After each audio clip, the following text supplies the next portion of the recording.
Good morning, Bexleyheath Academy. It is Tuesday, the 14th of July, and I hope you are all well. Welcome to the Year 8s who are on site today as part of our Sports Day Festival, which is fabulous, and it was great to see so many of them outside playing cricket and tennis earlier today.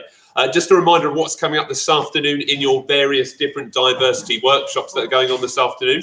Year 7 have the first of the workshops called Diversity, so the main session. Year 8 have a neurodiversity workshop, and then Year 9 have an LGBTQ plus workshop to look forward to this afternoon. My understanding is from all those sessions, they're live, lots of interaction and engagement, and great sort of audience participation with the various presenters. So do enjoy those, and I look forward to seeing you in some of those sessions this afternoon. As you know, the theme for this week is the fourth of our values that you can see on the board behind me, which is all to do with being big-hearted. And we've all, as a senior leadership team through these assemblies, been picking out individuals that had a big heart for various different reasons. And the person I'm going to mention today passed away long before many of you were even born, but your parents will know who this person is, and you will probably have heard of this person, as she's a very significant individual in our history, and that's Princess Diana. Now, the reason I've chosen her as our sort of big-hearted representation for the day is that Diana, excuse me, undertook her royal duties on behalf of the Queen and represented Queen and country. But she did so in a really unconventional way. She wasn't your sort of typical royal, in inverted commas there. She was someone that actually would interact with the crowds, would get very up close and personal to people at a really sort of personal level. And that did make her very different to many of the royals who are seen as quite distant. And she was known for that. A lot of her charity work centred on children. She did a huge amount of work in children's hospitals with children who were suffering from cancer, and some really moving images and shots of her going through life, engaging in those sort of processes.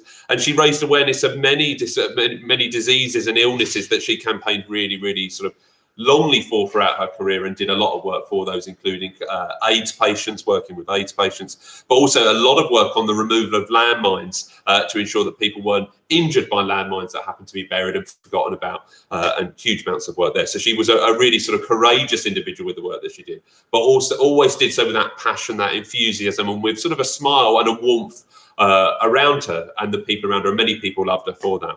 It's for that reason she became known when she passed away as the People's Princess. And when she did pass away, I know that my parents at the time, I was sort of 11 or 12 years old, were devastated by the news, as was the country. And you can see footage of her funeral on YouTube, and thousands and thousands of people went to that and sort of paid their respects. She was a really big-hearted individual, and someone we should remember in our history.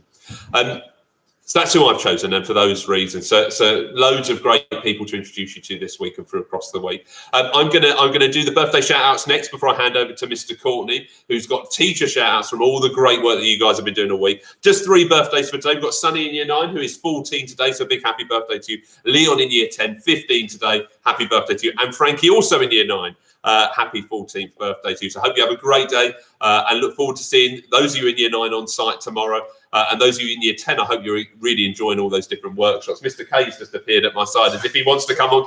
Mr. K, why are you hiding from camera with your banana and orange over there, or whatever you got? Healthy eating. Beautiful. That's what I'm all about. It's been a sports day, isn't it? Exactly right. Why wouldn't you? Exactly Why wouldn't you? Brilliant stuff. Hope you have a brilliant rest of the day and rest of the week. And if I don't see you before the break, have a fabulous summer holiday. I'm going to hand over to Mr. Courtney now, who's going to share the teacher shout-outs with you and his big-hearted story. Mr. Courtney, all yours.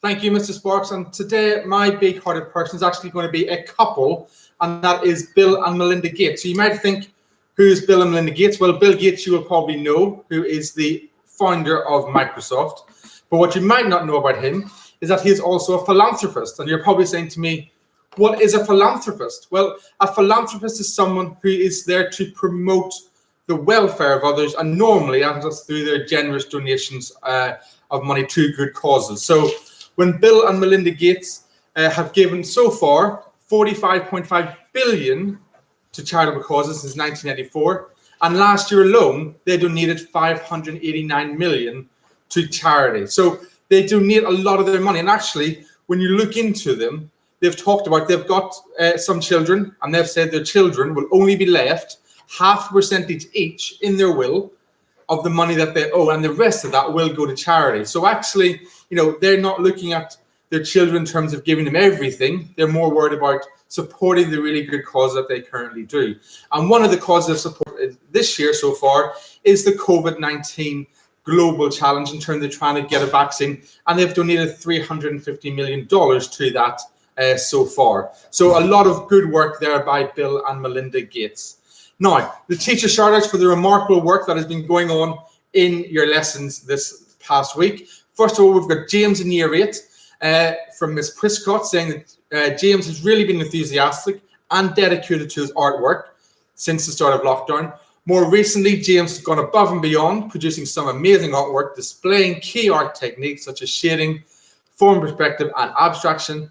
And you've also seen in the newsletter and on social media this week, one piece of work that James has done, which is really good to see. And, you know, if you have any more work for your artwork, please do send it in, either to myself or Ms. Prescott. I know she is working hard on a virtual art gallery, so it'd be really amazing to see some of your extra work in there. Also, a shout out to Clara in Year 8 from the English department. 7 months ago, Clara was new to English language and is now achieving some of the top results in the quizzes and writing pretty much perfect English sentences. So well done there to Clara. Eddie in Year 12, so from biology. So from Miss Candace, she's saying that Eddie has worked extremely hard all this year. He has made huge progress in biology and is also a great classmate and student. You can tell from his answers that he has paid attention to the mark schemes and taken feedback on board.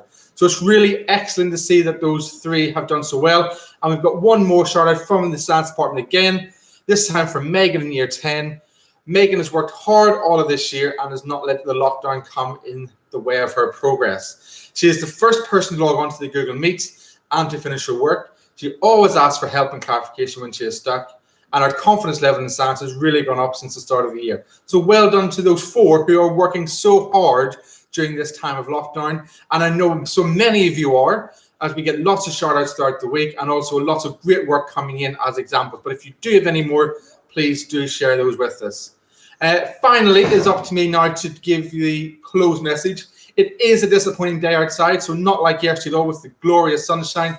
But please do remember that if you do go outside, to keep safe at all times. So keep that 2 meter distance between you and others. Remember to wash your hands frequently with soap, making sure that actually you spend 20 seconds or so on those. And finally, just like Mr. K, have that fit and healthy balance. Have that fruit and vegetables, just like Mr. K demonstrated with his orange and banana for Sports Day.